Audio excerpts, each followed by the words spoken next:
Once again, you're listening to the Hour of the Time. I'm William Cooper.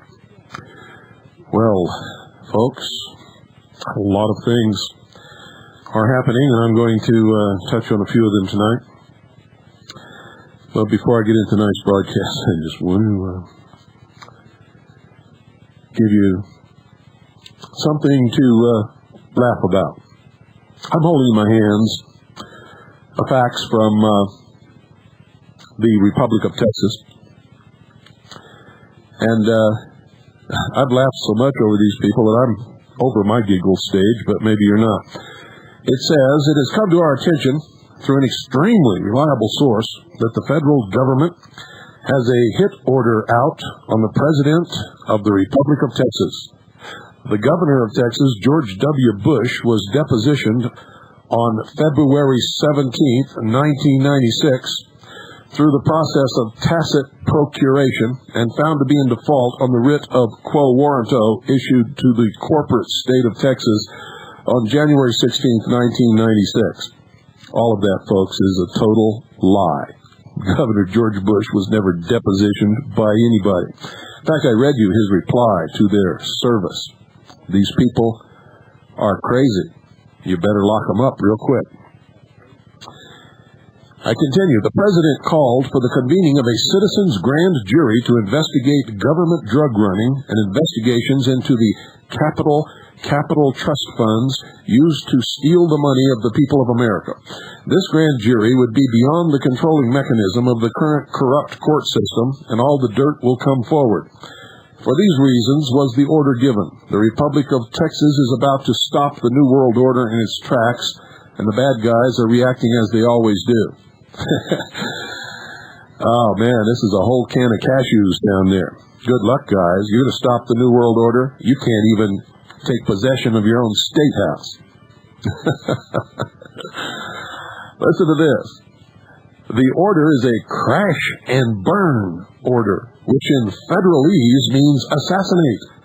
The code name for the President of the Republic is, quote, Captain Kirk, end quote. An attempt was to be executed on February the 17th, but was thwarted. Another lie. There was no attempt on anybody's life, and nothing was thwarted. This order by the federal government is their response to lawful process which reestablished the Republic of Texas. This is very serious and very real. This message is going out in order to let the people know what business the federal government is about.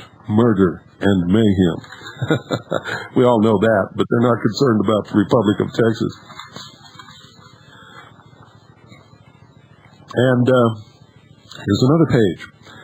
For maximum distribution via global fax networks or any other effective means. 19 February 1996, my fellow Americans. You will see in today's faxes an alarming alert as to information coming forth concerning a hit order from the federal government on the President of the Republic of Texas, James C. Van Kirk. Where have we heard that name before?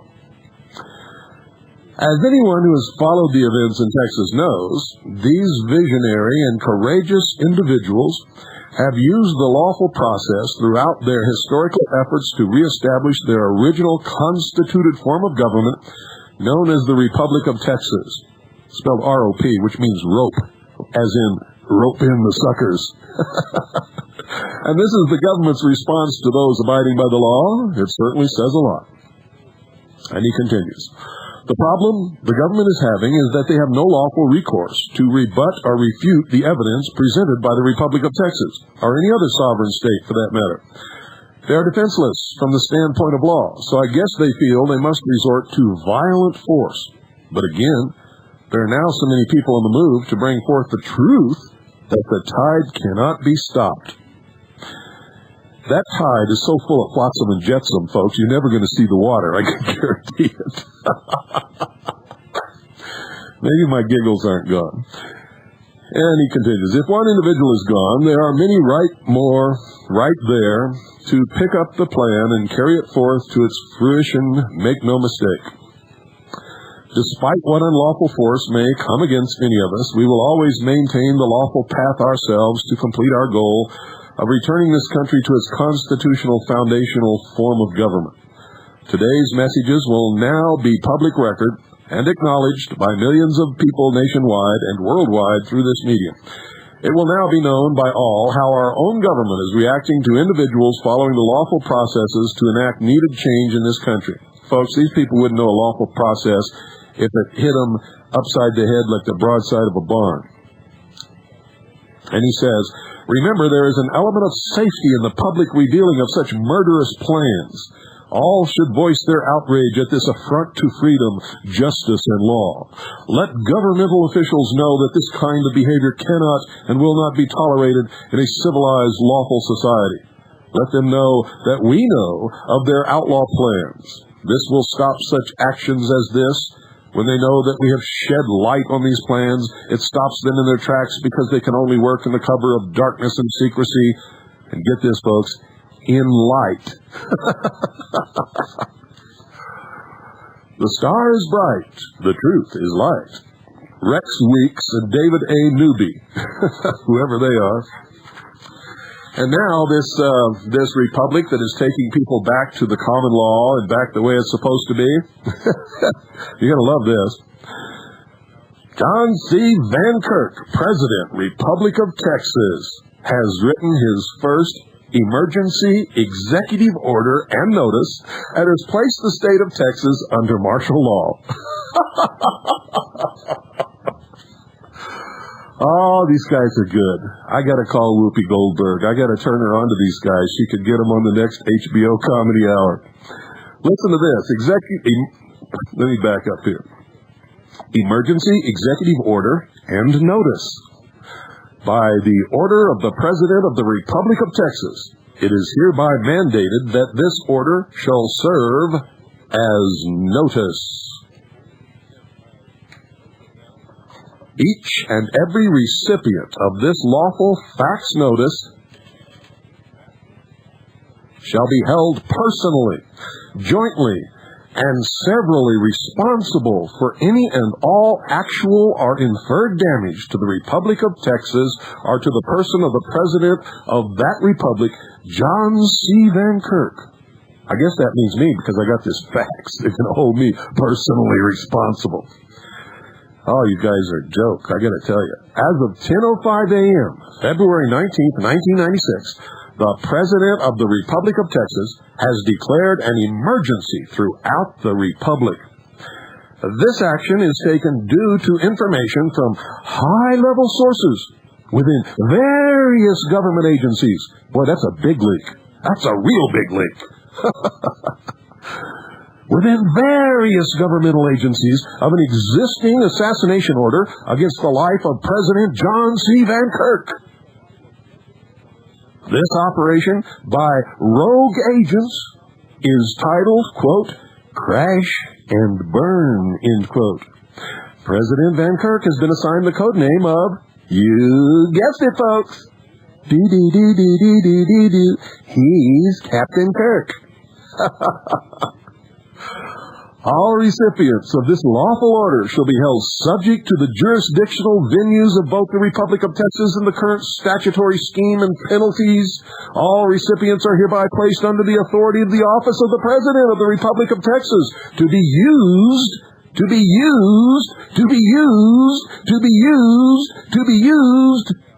as mandated to protect this republic from all usurpers to her sovereignty and her elected officers. He has now declared himself chief, absolute, 100% dictator. And just think, all you people are rushing down there and signing a piece of paper giving up your citizenship, which means you've given up all protection of your rights under the Constitution or any laws of the state of Texas or of the United States of America, and you're even so stupid to put your thumbprint on it. Amazing. Absolutely amazing.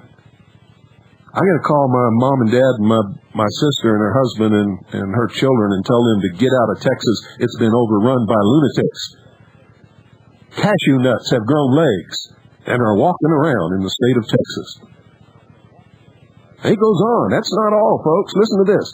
All peace officers and all law enforcement officers under the state of Texas shall, upon receipt of this notice and order, assume that all federal law enforcement officers are potential hostiles. These guys are going to jail real quick. This situation is predicated upon the call for the convening of a citizens' grand jury by the President of the Republic of Texas, which will expose international as well as federal crimes against the people of the Republic of Texas. By this executive order, it is hereby mandated under seal this 19th day of February 1996, John C. Van Kirk, President, Republic of Texas. Didn't anybody tell him that if he's a dictator, he doesn't need a grand jury, he can do whatever the hell he wants to do? Somebody better get down here and set this guy straight. I mean, he's just off on the wrong track. If you're going to be a dictator, at least do it right.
Ladies and gentlemen, we all know what happened at Ruby Ridge. At least I think we all know. There may be somebody out who doesn't.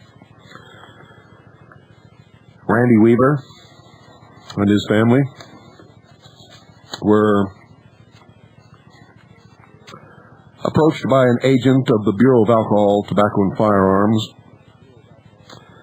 and was actually an informant, was sold a shotgun that was about 1/4 of an inch too short for the legal limit. 1/4 of an inch, folks.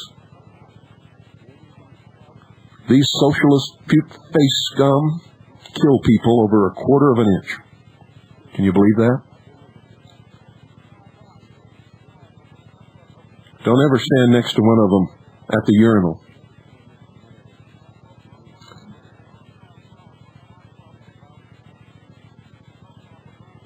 Randy Weaver was then approached by another agent who then bought that same shotgun from him. And then they arrested Randy Weaver.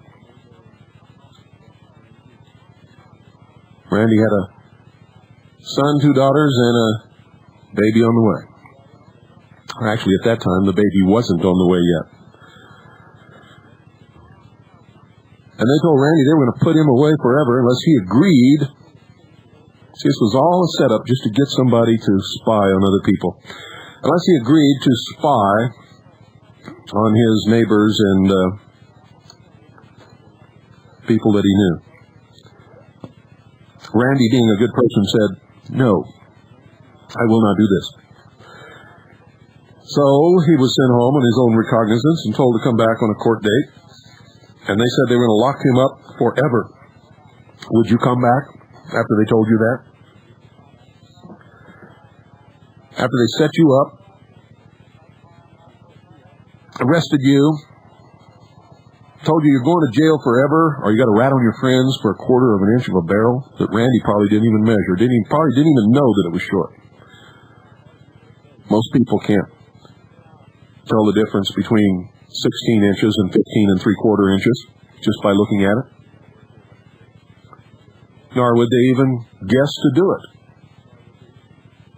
Now, if it obviously looks short, sure. Everybody would say, "Whoa, wait a minute, I don't want to get involved in that." But 1/4 of an inch, folks. And then they told him, when he said no, "We're going to put you away forever," and they actually expected him to come back, I wouldn't have come back either. So Randy took his family and headed to Idaho, where there are people who think like he thinks. It doesn't matter what you think about what he thinks, as long as he doesn't injure the person or property of any other human being in this world. He's entitled to think whatever he wants to think and worship at whatever altar he wants to. Well, it took them a while, but they finally found him. And they sent a team of marshals up there who were surprised by the dogs. And Randy and his son, hearing the dogs barking, thought maybe there was a deer on their property and they wanted to put some meat in the larder. So Randy and his son and their friend, Kevin, grabbed their rifles and went running out the door. Randy went up on the road. His son and his friend went down a path into the forest and ran straight into a U.S. Marshal's ambush. First thing they did was shoot and kill the boy's dog. The boy turned and started to run, and they shot him dead in the back. In the back. Killed him dead. 14-year-old boy. The other boy ran up to the cabin, and Randy Weaver ran up to the cabin, and his friend told him that his son was dead. And then the siege began. Over 500 federal agents, military personnel, BATF, FBI, local law enforcement, tanks, armored personnel carriers, and helicopters surrounding Randy Weaver, his dead son, his wife, 2 daughters, and an 8-month-old baby.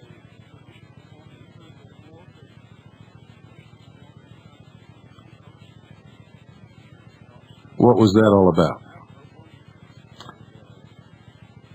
Before it was over, one of the most despicable creatures that's ever crawled upon this earth, an FBI sniper by the name of Lon Horiuchi,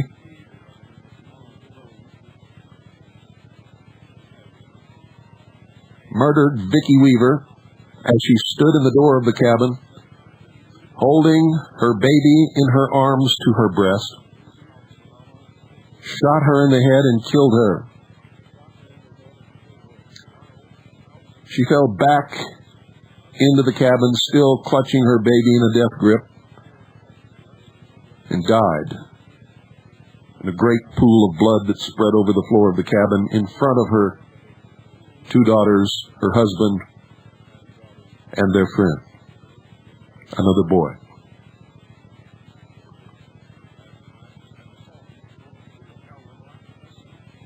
This happened when Randy and his friend Kevin went out to the birthing shed where they had his son laid out to prepare him for burial.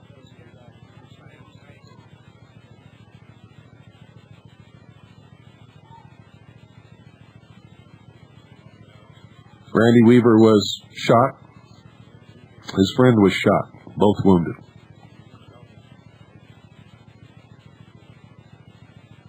His son and his wife dead. And they prepared to stay in that cabin and be murdered by the police state.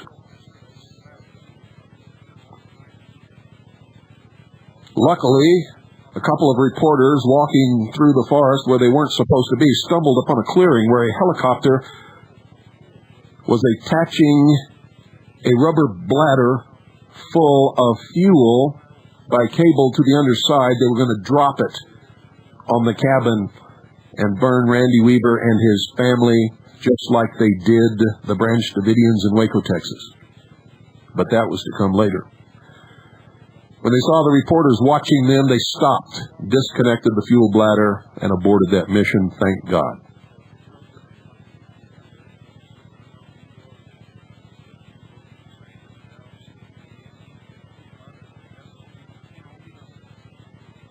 Eventually,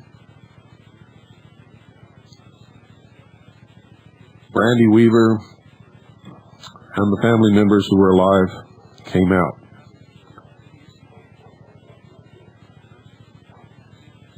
A man by the name of Lieutenant Colonel James Bogreitz claims a lot of credit for that, but you don't know what I know about that.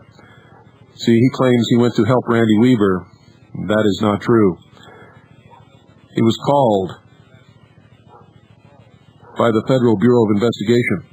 He was working for them. He was wearing a wire the entire time, recording every conversation that he had with Randy Weaver.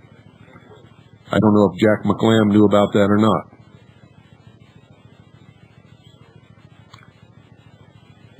But I can tell you that's a fact. We also have on tape around here somewhere that Lieutenant Colonel James Bogreitz at one of his lectures in California, and we have it on tape in his own voice, admitted that he has been a federal informant since he was the age of 18 years old.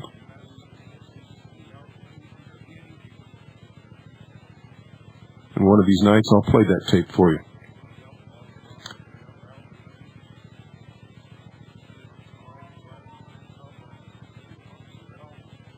Randy Weaver was tried and found innocent, ladies and gentlemen. Innocent. Now, what does a man like that do? His wife is dead, his son is dead, his friend was wounded, he was wounded.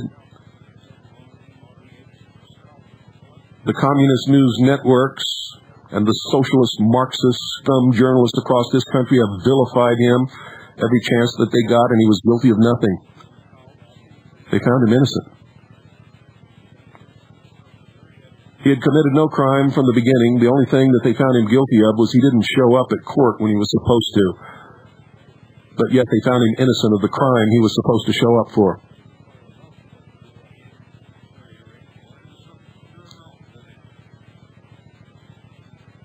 The federal government has gone off the deep end, and a lot of local law enforcement agencies have followed them. And it's going to stop.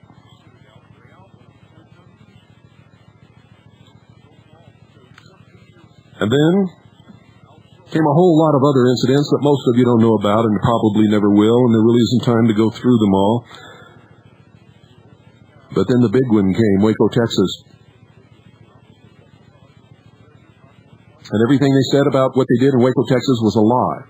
From the beginning to the end, and even to this day, they are lying. And it has been proven over and over and over again. They said they made the raid on the day that they did, February the 28th, because the local newspaper had come out with a story vilifying David Koresh and the Branch Davidians.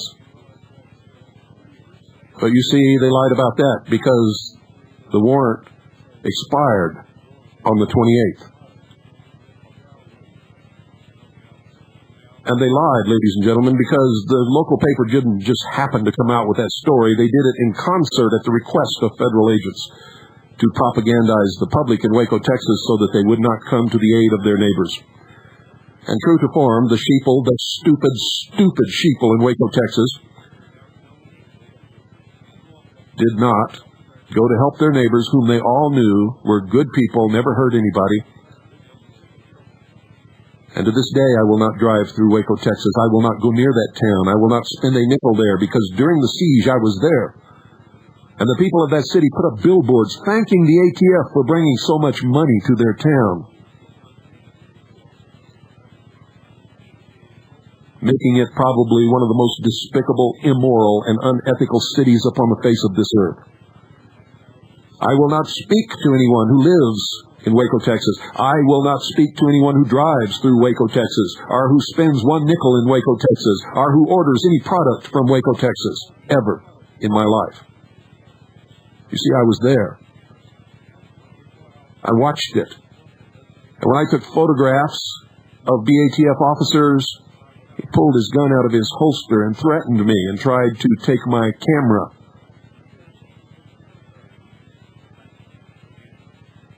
It's a good thing he didn't, because Andy was standing right next to me with her hand in her purse, clutching her revolver. And had he made any such move, she would have shot him dead on the spot.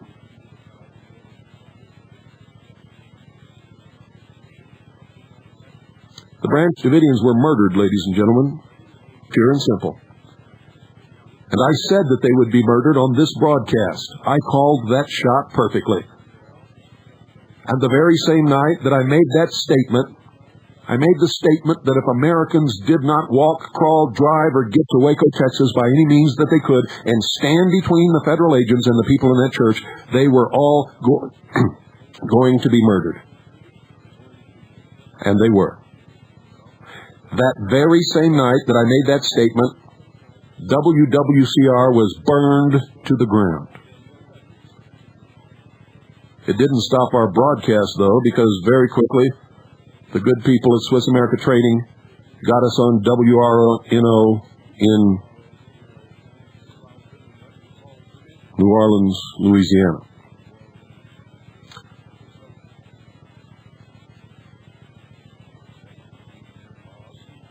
And it didn't stop with Waco. It is continuing to this day, ladies and gentlemen. And you're going to find out about some of those incidents in just a few moments.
Ladies and gentlemen, the hour of the time is brought to you by Swiss America Trading. The good people who have put together a means whereby you can obtain real money, substance, wealth. The only real money that's been recognized by all peoples and all nations in the history of the world. The only money that, when it was used, never failed. No paper economy has ever succeeded or has ever not failed. It is the only commodity that maintains its value over centuries and millennium. By the same number of loaves of bread today as you could 500 years ago or 1,500 years ago, and you will still be able to buy the same number of loaves of bread in 100 years.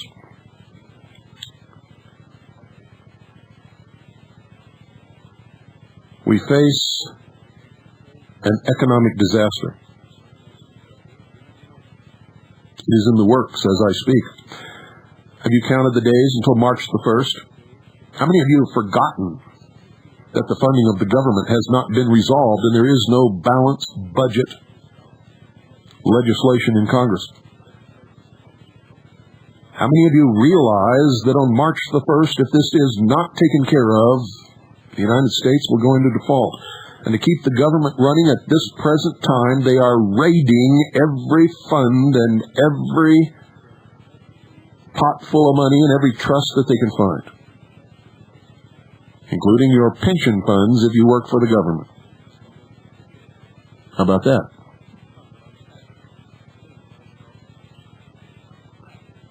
Were you aware of that? Did you care? Are you all so stoked? And the world has told you that he's not going to be the presidential candidate for the Republican Party, and if by some miracle they had to nominate him, it'll split the party down the middle. And if that's not enough, Ross Perot will present a candidate, and Bill Clinton will slide right into the White House again. You guys just don't understand, do you? You just don't get it yet. One thing you had better get is something to cover your rear end. And you can get that at Swiss America Trading. They guarantee what they do. They have a buyback policy. If all of a sudden the value of what you purchased plummets to nothing, they will buy it back at a prearranged, pre-agreed price based upon your purchase price. And you can't lose. Only they can. 1-800-289-2646. 1-800-289-2646. Call Frank. You can't get a hold of Frank? Talk to anybody. They're all wonderful people. They'll help you.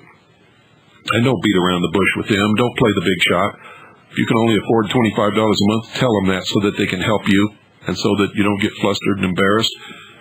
And if you have $10,000 to invest, tell them that so that everything's up front. They want to be up front with you. You be up front with them. I know one guy called and played this game like he had a whole lot of money. Then later he called me and said that the coins that they were talking about cost too much and he couldn't afford them. I said, what are you doing, dummy? Huh? Get straight.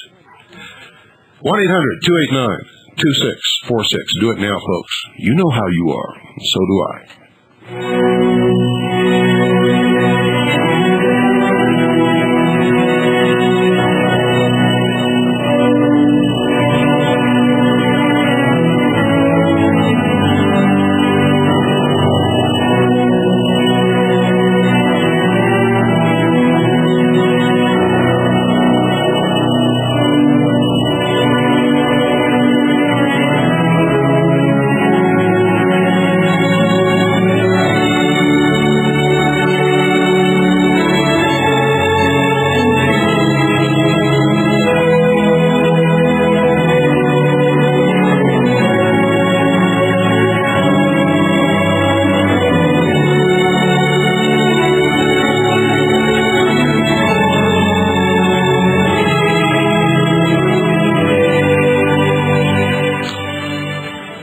How many of you ever heard of Brunswick, Ohio?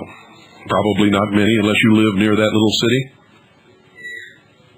This story is a prominent feature of this issue of Veritas, but I'm going to read it to you tonight because you need to know about it and you need to know tonight.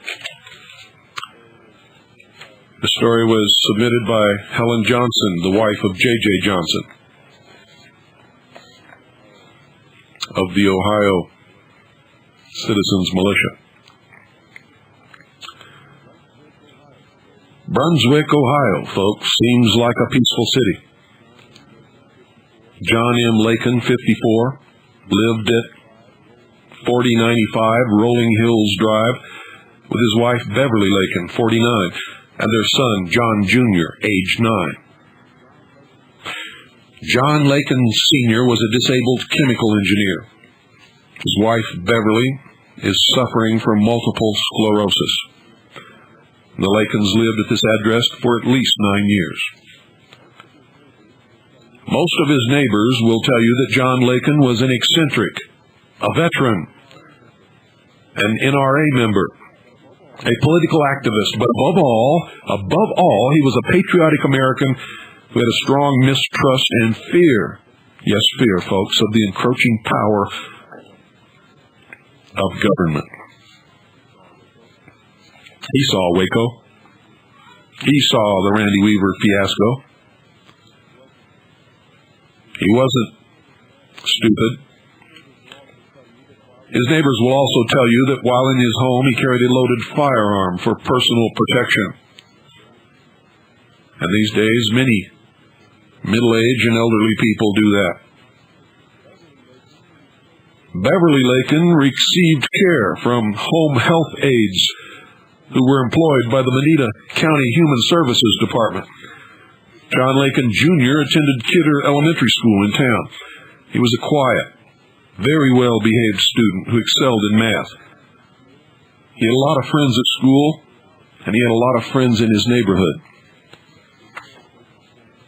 The account, ladies and gentlemen, of exactly what transpired during a 4-day period beginning on Thursday, March 30th, 1995, is from eyewitness accounts, media accounts, law enforcement personnel, the testimony of public officials at the Brunswick safety meeting of April 15th, 1995, pictures taken by neighbors of Mr. Laken's home, and scanner interception of police radio transmissions.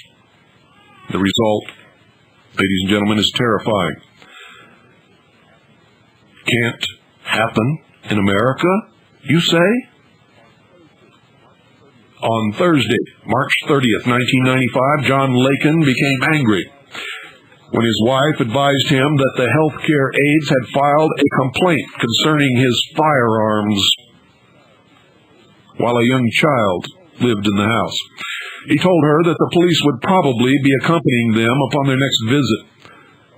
One totally unconfirmed report said that Laken described how he could kill the health aide with just the butt of a gun. If this is true, was he just trying to inform the aide that she need not fear the weapons in his home, that he did not need bullets to kill someone? All reports, ladies and gentlemen, confirm that Laken did not threaten to harm or kill anyone. According to Mrs. Laken, her husband loaded all of his 3 firearms that night. He was prepared to fight, but only if anyone tried to take his weapons. You see, John Laken was a man of principle. He was prepared to lay down his life in defense of his rights. On Friday, March 31st at 3 p.m., a plainclothes Brunswick police officer, Sam Puzzella, accompanied by an unidentified Brunswick detective, arrived at the Laken home to conduct a welfare check, whatever that is. Puzzella knocked on the door. Laken asked if they had a search warrant. Puzzella refused to produce a warrant because he didn't have one. Laken lawfully refused them entry to his home. Puzzella then demanded entry. When Laken refused again, Puzzella kicked down the door, and Laken shot Puzzella in the chest. At 3:30 p.m., a Metro Health helicopter airlifted Puzzella from Laken's property. Police reinforcements began to arrive in force. The law enforcement reaction was extreme. Listen to this. By late afternoon, 4 SWAT teams, 300 law enforcement personnel, 200 firefighters. Thank God the city didn't burn down at that time. What were they doing there? 200 firefighters. They should all be fired. Let them fight that fire. And an armored personnel carrier named Mother had converged at the Laken home. All of these facts are on public record from the testimony given by Police Chief Bayer at the Brunswick safety meeting. At 8:30 p.m., police squads attempted to rush the home. Laken shot 2 more officers. The neighborhood was evacuated within a 1/2 mile radius. Gas, electric, telephone, and water service were shut off to the home. Fiber optic cameras were installed on light poles, and the interior of the Lakin home became visible to the police. Street lights were knocked out by the police. Fire hoses were run into the basement where Lakin and his son had retreated, and water was pumped in at approximately 1,000 gallons per minute.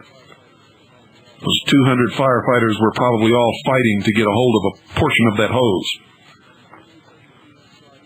Between 8:30 p.m. Friday and 6 a.m. Saturday morning, neighbors monitoring scanners reported they heard the following. Reports of water being pumped into the basement to force Lakin and his son back upstairs. Snipers were given orders to shoot Lakin on sight. One sniper was heard saying he had Lakin in his sight and asked if he should shoot, but permission was denied. Quote, "No, not yet," end quote. And of course, a little gallows humor. You see, Layton had a flagpole in his yard. And over the scanner came, quote, "We got the flag. Does that mean we won?" End quote. On Saturday, April 1st, at 11 a.m., the armored personnel carrier, APC, smashed into the garage door, breaking it open. Tear gas was inserted. The armored personnel carrier then drove into the east wall of the house, and again tear gas was inserted.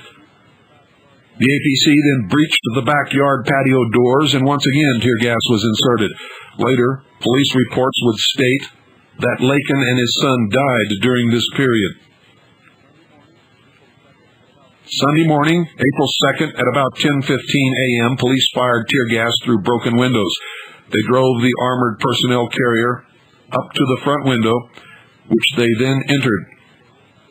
They emerged moments later carrying Beverly Lakin.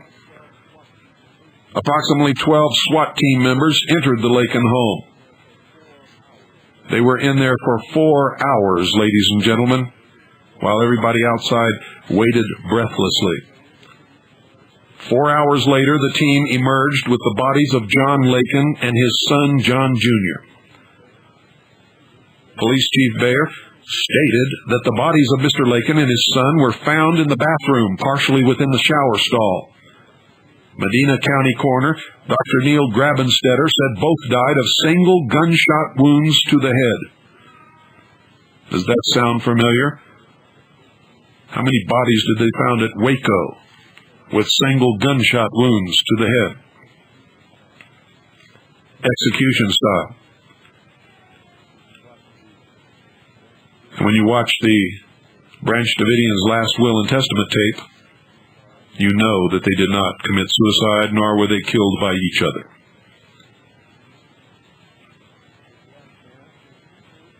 A gas mask and 2 tanks of oxygen were found next to Mr. Layton and his son. A 10-gauge shotgun and a .27 caliber rifle were reported to also have been found in the bathroom. But you have to take the word of the officers for that. The deaths have been ruled a murder-suicide. The police claim that John Lakin shot his son and then turned the shotgun upon himself. If John Lakin murdered his son and then himself, why did it take the SWAT team 4 hours to find and report their deaths? Why did Mr. Lakin and his son have a gas mask and 2 bottles of oxygen with them? And why were they found in the shower? Could it be that John Lakin took his son to the shower with the gas mask and oxygen to escape the tear gas? Were they wet? Where were the wounds? Could it be that to avenge their fellow officers, cover up the blunders of the police, and to keep John Lakin and his son from talking, the SWAT team executed Mr. Lakin and John Jr. a la Waco, Texas? We know for a fact that social workers are trained and instructed to look for guns in homes where children live. They're told that guns in a home with children endanger those children, despite the evidence to the contrary. They are instructed to report that particular home to the police. Did the health aide tell the police that John Lakin threatened her in a wrong attempt to have his guns confiscated, thinking all the while that she would be helping the child? According to all reports, no crime was ever committed by Mr. Lakin, his wife, or his son. the police failed to produce a warrant because there was no warrant. John Lakin legally and lawfully denied the police access to his home based upon the fact that they did not have a warrant. Officer Puzzella illegally and unlawfully kicked down Mr. Lakin's door. John Lakin felt that his life was in danger. He knew that his rights were being violated, and in self-defense of his person and his home, John Lakin shot Officer Puzzella in the chest. It is tragic. None of it should have ever happened in America.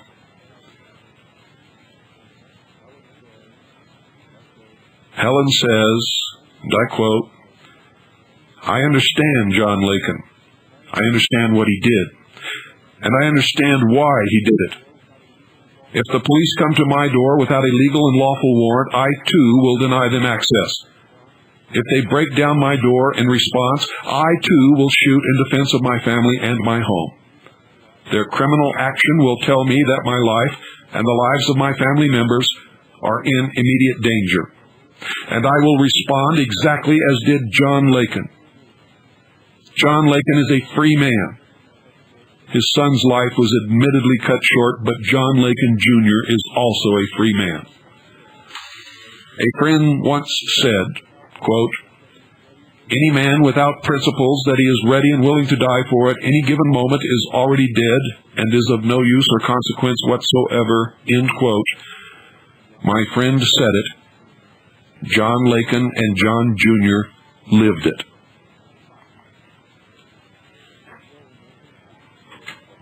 It's rolling right now. It's coming your way. Okay, thanks. Thank you. 5, 4, 3, 2, 1. Okay, go ahead. I think we've got you in. My name is Crawford. I am located in my house on Clark Road in Coushatta, Louisiana, 45 miles southeast of Shreveport, on Highway 71 on the east side of the river. I have had my life threatened. I am in fear for my life. I am asking for any able-bodied men between the ages of 18 and 45 who will uphold the law and defend those who are being abused by those who violate the law to come and assist me in any way they can, if at the least to be a witness of my execution. These people have come here representing themselves as FBI agents without any claim of authority or demonstration of authority. They came through my door with force, without my invitation, with guns drawn, and in fear of my life, I asked them to put them down. I met force with force in protection of my life property. I explained to them that I was not a U.S. citizen resident or a person subject to their jurisdiction, that I am not the U.S. citizen resident who is mentioned in the Trading with the Enemy Act or 12 United States Code 95B. But I have nothing to do with the bankruptcy, and that if they do not have a valid warrant or are here illegally, they're trespassing, and I asked them to leave. I was able to get them to read the warrant, what they claimed was a warrant. It was not a warrant. It's a writ of attachment signed by a federal magistrate. I explained to them what a warrant was, a Fourth Amendment probable cause warrant with sworn affidavit, and they ignored me. I explained to them that I would have no interest in hurting any of them, that I am in fear of my life, and so far they have killed my dog, they have kidnapped my mother. I don't know where she is. I don't have an idea of where she is, and I need help. If nothing else, I need witnesses or video cameras to record this. Okay, let's start from the top. Your first name? Lynn. Lynn? Mm-hmm. Last name? Crawford. Crawford, C-R-A-W-F-O-R-D. Right. And your address, Lynn? Well, I don't have an address. The house is located on Clark Road. Clark Road? And I'm not a resident. Okay. And it is located on Clark Road in the area known as the town of Coushatta. Okay, that's your abode. Right. The Clark Road, and what else in the town of Coushatta? I beg your pardon? It's just on Clark Road? Right. Clark Road runs along next to the river. Okay. Is there any other... South from south from the main thoroughfare to the city on the next to the river. Count up to that. Spell Coushatta for us. Coushatta. Shatta. Coushatta. And your phone number. Area code 218-932-6272. I have previously and sufficiently reserved my right not to be compelled to perform under any contract, commercial agreement, or bankruptcy I have not entered into knowingly, willingly, and voluntarily with full disclosure and the knowledge of the likely consequences. I explained this to them in detail. They have ignored it. They have my house surrounded. They have your house surrounded now? Yes, I'm under siege right now. You are under siege? Any help locally that I can get. I don't know anyone other than relatives, and I've talked to them already. Can you stand by? Let me see what we can do. Hold on. Yes. Okay, Bill, that's what we have. What do we know about what's happening now? What we do know, and I'll give you the latest update I have from various sources around the country. We have Linda Thompson that has called them. We have a friend of mine, Felix Wilson, out of Mississippi that has engaged some friends around the area. We have groups from just south of Coushatta on their way down. They're probably on site with video cameras. We have the Gadsden militia Minutemen are on their way. They've been activated with video cameras. We probably have to the tune of 20 to 30 people either there on the ground or en route as we speak. Now, there has been a discussion with through Ed Brown out of our Delaware group with one of the FBI agents there on the scene, indicating that we don't want to turn this thing into anything other than a peaceful arrangement, and we're suggesting that we get somebody locally that this man knows to just diffuse the situation. Now, ladies and gentlemen, this afternoon, that conversation transpired between myself and Johnny Johnson, and we began to mobilize our assets across the country. You heard that some people were already moving and acting and making calls and doing the proper things to prevent the loss of life. Linda Thompson, as always, was at the forefront. Many different militias mobilized. The forces of the Second Continental Army of the Republic mobilized and began to deploy forces into the state of Louisiana. Late this evening, the FBI and the federal agencies that were surrounding the house had a command post set up, bright lights shining, and there would have been another executed American. But all of a sudden, these people realized that there were many video cameras on the scene and many armed militia personnel moving into the area. They admitted that they did not have a warrant. They admitted that they were operating illegally and unlawfully and unconstitutionally. They recalled their personnel. They broke their command post. They took down their lights, and they left.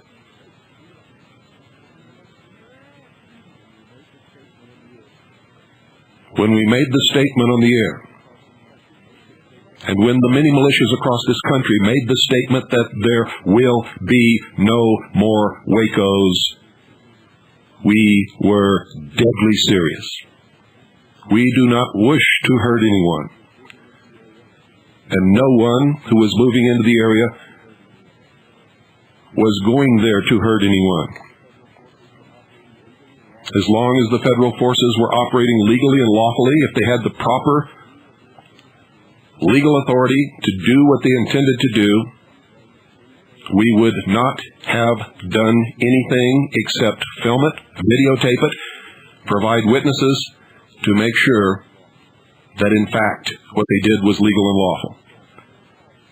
If they attempted anything like what I read to you that happened in Brunswick, Ohio, or in Waco, Texas, or at Ruby Ridge, we were prepared and we were committed to fight.